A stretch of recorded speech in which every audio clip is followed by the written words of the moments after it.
इतवां खे ॿुधायूं त लखी गुलाम शाह वेझो ब्रोई बिरादरी जी ॿिनि धुरियुनि में पुराणी तकरार तां फायरिंग कई वई। ॿ ॼणा क़तल थिया आहिनि। हथियार बंदनि गोलियूं हणी अब्दुल जब्बार ब्रोही ऐं ख़ादिम ब्रोही खे क़तल करे छॾियो। वाक़ियो पुराणी दुश्मनी तां पेश आयो। इलाइक़े में डहकाव पखिड़िजी वियो। अहम ख़बर मां सां शेयर करियां। लखी गुलाम शाह वेझो ब्रोही बिरादरी जी ॿिनि धुरियुनि में पुराणी तकरार तां फायरिंग में 2 ॼणा क़तल थी विया।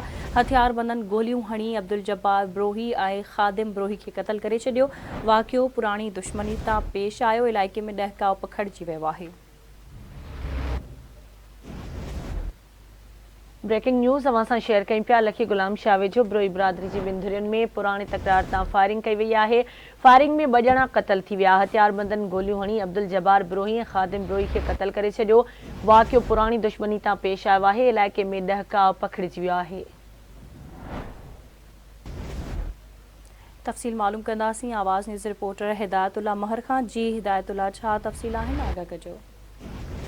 जी ॿुधाईंदो हलां त लखी गुलाम शाह जे इलाइक़े खाईअ भरिसां बिरोही बिरादरी जे 2 धुरनि में हलंदड़ पुराणे तकरार तां फायरिंग थी आहे, जंहिंमें 2 ॼणा क़तल थी विया आहिनि। उन हवाले सां हथियार बंदनि फायरिंग करे 2 ॼणनि खे गोलियूं हणी मौक़े ते ई क़तल करे छॾियो।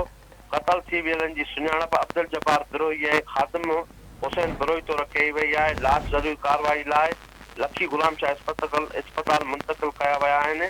जॾहिं त वाक़ियो पुराणी दुश्मनी तां पेश अची रहियो आहे। वधीक जांच हले पई। चक पुलिस जो इहो चवणु आहे। उन ज़रियनि मूजिबि ॿुधायो पियो वञे त वाक़ियो 1 साल अॻु मंसूर बिरोही खे मारे लाश खूह में फिटो कयो वियो हुयो, जंहिं जे इल्ज़ाम हेठि बिरोही बिरादरी हमलो करे 2 खे क़तल कयो आहे, जंहिं तां अॼु पिलांद में 2 ॼणनि खे क़तल कयो वियो। वाक़े बाद इलाइक़े में ख़ौफ़ रात पखिड़िजी वियो। मक़तूलनि जे घरनि में कोहराम मचल आहे। उन वाक़े जो आख़िरी इत्तलाम ताईं केस दाख़िल नाहे थी सघियो। जी ठीकु आहे, अवां जी महिरबानी हिदायतुल्लाह अपडेट करण लाइ।